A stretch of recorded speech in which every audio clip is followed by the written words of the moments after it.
सांगली जिल्ह्यातील तासगाव परिसर हा द्राक्ष आणि कष्टाळू शेतकऱ्यांसाठी ओळखला जातो। याच भागातील एक मध्यमवर्गीय, मेहनती आणि अत्यंत मनमिळावू शेतकरी म्हणजे सदाशिव। आपल्या कुटुंबासह, पत्नी आणि 2 मुलांसह तो अतिशय सुखात आणि समाधानाने राहत होता। गावात त्याचा मान होता, कारण तो केवळ शेती करत नव्हता, तर तो एक प्रयोगशील शेतकरी होता। नवनवीन पिके घेण्याची त्याला आवड होती।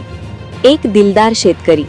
सदाशिवने आपल्या शेतात पारंपरिक पिकांसोबतच कपाशी, कांदा, ऊस आणि अगदी ड्रॅगन फ्रूट सारखे आधुनिक प्रयोगही केले होते।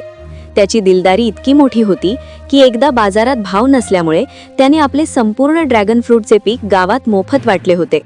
शेतकऱ्याचे नुकसान झाले तरी चालेल, पण लोकांच्या मुखी गोड घास जावा अशी त्याची भावना होती। मात्र नियतीला काहीतरी वेगळेच मान्य होते। संकटांची मालिका आणि कर्जाचा विळखा। गेल्या 2 वर्षात निसर्गाच्या लहरीपणामुळे आणि बाजारपेठेतील पडझडीमुळे सदाशिवच्या आयुष्यात अंधार दाटला। त्याने लावलेल्या प्रत्येक पिकात त्याला मोठा तोटा सहन करावा लागला। टोमॅटो आणि कांद्याला तर साधी मजुरी निघेल इतकाही भाव मिळाला नाही। घरातून पैसा जात होता, पण परत येत नव्हता। बँकेचे हप्ते थकले होते आणि सावकारांचे तगादे वाढत चालले होते। जो सदाशिव एकेकाळी लोकांना मदत करायचा, तो आता स्वतःच्याच घरात तोंड लपवून बसू लागला।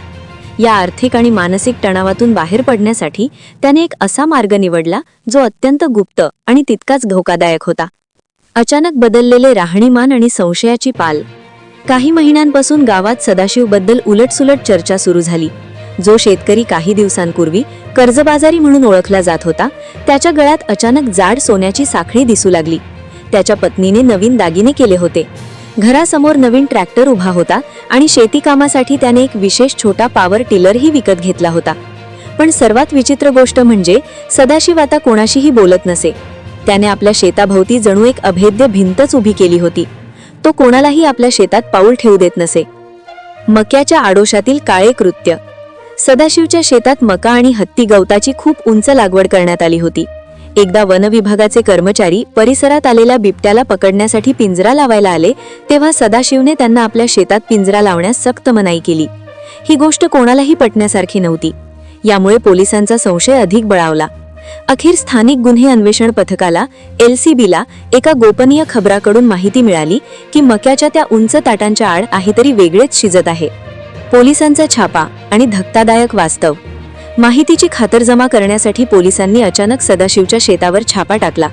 जेव्हा पोलीस मक्याच्या उंच ताटांमध्ये शिरले, तेव्हा त्यांना जे दिसले ते पाहून तेही थक्क झाले। बाहेरून फक्त मका आणि हत्ती गवत दिसत असले तरी त्याच्या आत सदाशिवने चक्क गांजाची मोठी लागवड केली होती। मक्याच्या झाडांच्या आडोशाने त्याने 2 ते 7 फूट उंचीची गांजाची शेकडो झाडी लावली होती, जेणेकरून कोणालाही बाहेरून काहीच दिसू नये। कारवाई आणि पश्चाताप। पोलिसांनी या कारवाईत सुमारे 150 किलो गांजा जप्त केला, ज्याची आंतरराष्ट्रीय बाजारपेठेतील किंमत साधारण 15 लाख रुपये इतकी होती। पोलिसांनी तातडीने सदाशिवला बेड्या ठोकल्या आणि पोलीस स्टेशनला नेले। तिथे चौकशी दरम्यान तो पूर्णपणे खचून गेला होता। त्याने रडत रडत आपली कैफियत मांडली। मला कोणताही गुन्हा करायचा नव्हता, पण कर्जाचा डोंगर आणि मुलांचे भविष्य मला स्वस्थ बसू देत नव्हते। गरिबीतून बाहेर पडण्यासाठी मी हा चुकीचा मार्ग निवडला, अशी त्याची कबुली होती।